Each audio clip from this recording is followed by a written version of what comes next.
ये जो पाकिस्तान है, ये है तो जरूर, लेकिन कुछ दिन में हो जाएगा था।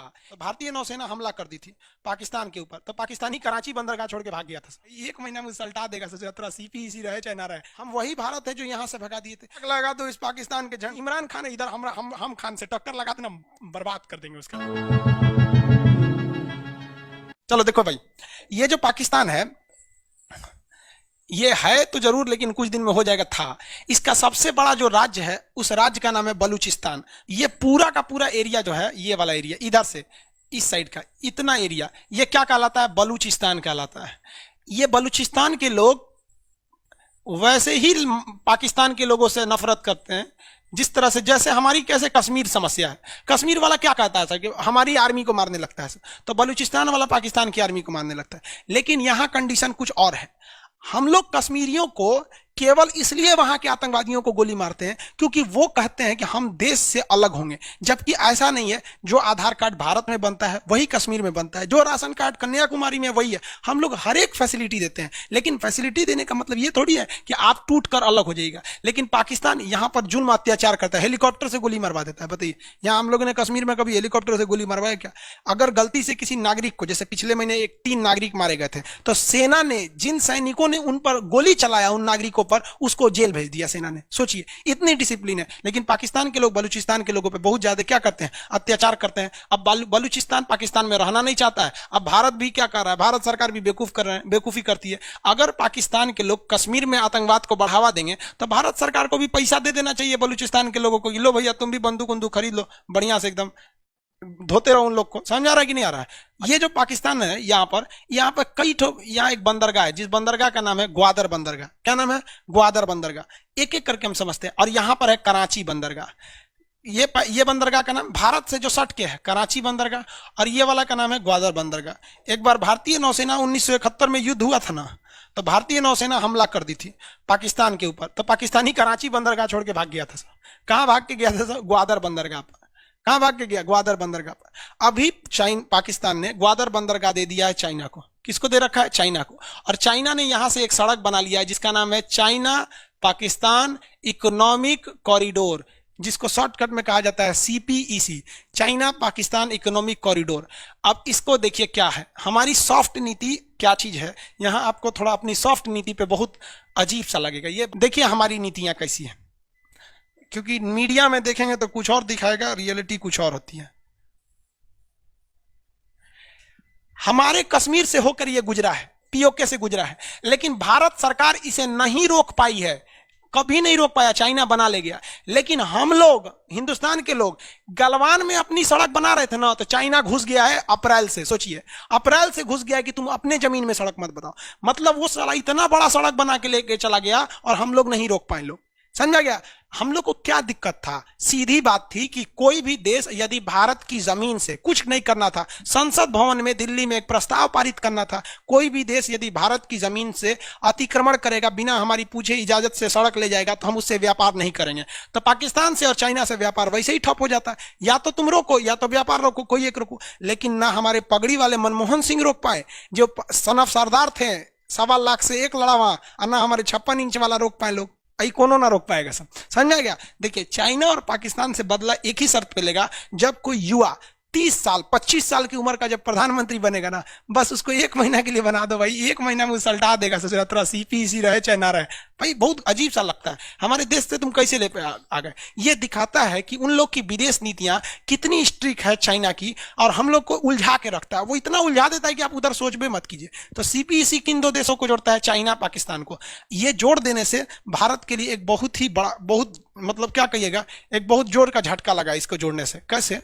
देखिए, जब ये सड़क नहीं बनी थी तो चाइना के पास एक सरदर्द था कि चाइना को अपने जितने भी व्यापार करने थे वो इस रास्ते से करता था। इसलिए उसको हमेशा एक बात का डर लगा रहता था कि जब कभी भी अगर भारत से युद्ध होगा तो भारत इस रास्ते में हमारे जितने भी नेवी के रास्ते उन्हें ब्लॉक कर देगा। इसलिए चाइना को एक वैकल्पिक रास्ते की जरूरत थी, जिसको वो आराम से बाईपास कर गया भारत को। उसे भारत का चक्कर ही नहीं लगाना पड़ा। उसके लिए रास्ते कम पड़ गए, उसका पेट्रोल बच गया, टाइम बच गया, पैसा बच गया, और भारत से सुरक्षित हो गया। जो सामान वो अरब देशों को बेचता था, इस रास्ते से ले आकर, इतना घूमकर, अब उसको कुछ नहीं करना है, अपने देश से ट्रक से ले आकर यहां से लौट करके उतार देगा। ये है हम लोग की नीति। सोचिए, और हम लोग पीओके चिल्ला रहे हैं लोग। ये मीडिया हमारे देश की ना कुछ भी अजीब टाइप का काम कर देती है। और क्या बोलिएगा इसको, इसको रिया चक्रवर्ती दिख रहा है, हमारा पीओके चल गया, अभी तक कोई वो नहीं है। अब बोलिए ना मीडिया को तो कहेगा कि नेहरू की गलती है। तो मतलब आप झाल बजाने के लिए बैठे हैं संसद भवन में कि नेहरू जब प्रधानमंत्री होकर गलती कर सकते हैं तो आप प्रधानमंत्री होकर सुधार नहीं सकते हैं, यही ना। तो सीधा कहिए कि आप में उनमें कोई अंतर नहीं है, तो कोई दिक्कत नहीं है इसमें। सबकी बात यही है, चाहे वो आप गुलजारी लाल नंदा को ले लीजिए, चाहे बीबी गिरी को ले लीजिए, चाहे आप अभी ले लीजिए, किसी को ले लेंगे आप, सब एक ही टाइप की बात करते हैं। तो ये सड़क कौन सा हो गया, सीपीसी। आप जरा देखो, ये जो हमारे संसद में बैठे हैं ना, ये ससुर इतिहास नहीं पढ़ते हैं सर, और ना ही इनको नॉलेज है। याद करो बाबू आप लोग, चाइना, अमेरिका हम्बनटोटा बंदरगाह लेने जा रहा था कि नहीं लेने जा रहा था? हम्बनटोटा बंदरगाह ले रहा था, लेकिन भारत ने क्या घुसा दिया यहां पर, बताइए नाम बताइए फटाफट। एलटीटी, भारत ने क्या घुसा दिया? एलटीटीई। एलटीटी यहां आके इतना खरमंडल मचाया कि यहां से अमेरिका चला गया कि नहीं चला गया? चला गया यहां से। अब बताओ, हम वही हिंदुस्तानी हैं जो 1971 में इंदिरा गांधी कर सकती थी। जब यहां सड़क बना रहा था तो भारत सो रहे थे उस वक्त, हमारे जो सिक्योरिटी एडवाइजर लोग थे लोग वो सो रहे थे। जब आपको पता है कि ये वाला एरिया बलूचिस्तान ऑलरेडी अशांत एरिया है, तो खरमंडल मचा दो, पाकिस्तान को सीधा कर दो, या तो तुम्हारा ये सड़क रहेगा और या तो तुम्हारे लिए बलूचिस्तान रहेगा, कोई एक देख लो। तो ना, हम लोग को तो ससुरा अभी बिहार में चुनाव है, इसके पहले मध्य प्रदेश में था, उसके बाद 2024 के चुनाव का अभी से तैयारी चालू हो रहा है। सोचिए, देखिए ना, फेसबुक पे ग्रुप बन गया है सब पार्टियों का। कांग्रेस के लिए अलग बन गया कि 24 में जिताना है, बीजेपी के लिए अलग बन गया, सबका अलग से बन गया। 24 में देश कहां जाएगा किसी को मतलब नहीं। आप खुद सोचो बाबू कि जब हमारी इंदिरा गांधी अमेरिका को बंदरगाह नहीं देने दी, श्रीलंका में घुस के तबाही मचा दी, तो हम पाकिस्तान में घुस के कहीं नहीं मचा दिए थे, नहीं मचा पाए थे। यही चीन है जो नेपाल से भगा दिया था अमेरिका को, हम वही भारत है जो यहां से भगा दिए थे, लेकिन यहां से नहीं भगा पाए। अजब नौटंकी है। ईरान में बंदरगाह लिए चाबहार, तो कौन काम का? वो केवल व्यापार के लिए लिए हैं, कोई सैन्य अड्डा के लिए नहीं लिए, जबकि ये पूरी तरह से सेना उतार सकता है, पूरी उसी के कंट्रोल में रहेगी, चाइना के कंट्रोल में। अब क्या कहिएगा, हमारा काम है पढ़ाना, पढ़ा रहे हैं हम, नीति नहीं ना बना सकते वहां जाके। अगला पीएम खान से ना रे बबुआ हमरा पढ़ाए दो।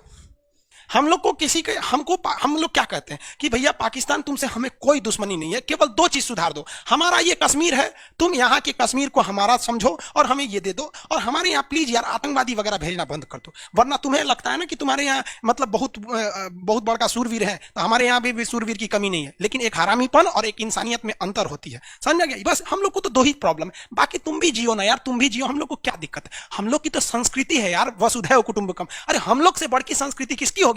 हम लोग ने राक्षसों के जो गुरु थे शुक्रा, उनको हमने आचार्य की उपाधि दिया, शुक्राचार्य दिया। सोचो, राक्षस के गुरु को हम लोग ने गुरु की उपाधि दिया, इससे विनम्र संस्कृति कहां मिलेगी? लेकिन तुम हमरा ऊपर चढ़ के मारेगा तो ना बर्दाश्त होगा। इमरान खान, समझ में आ गया ना? तो इमरान खान इधर हम खान से टक्कर लगा देना, बर्बाद कर देंगे उसका, ओकरा दिखा देंगे पाकिस्तानी खान में इंडियन खान में शेर और सुअर का अंतर होता है, कितना अंतर होता है दिखा देंगे उसको।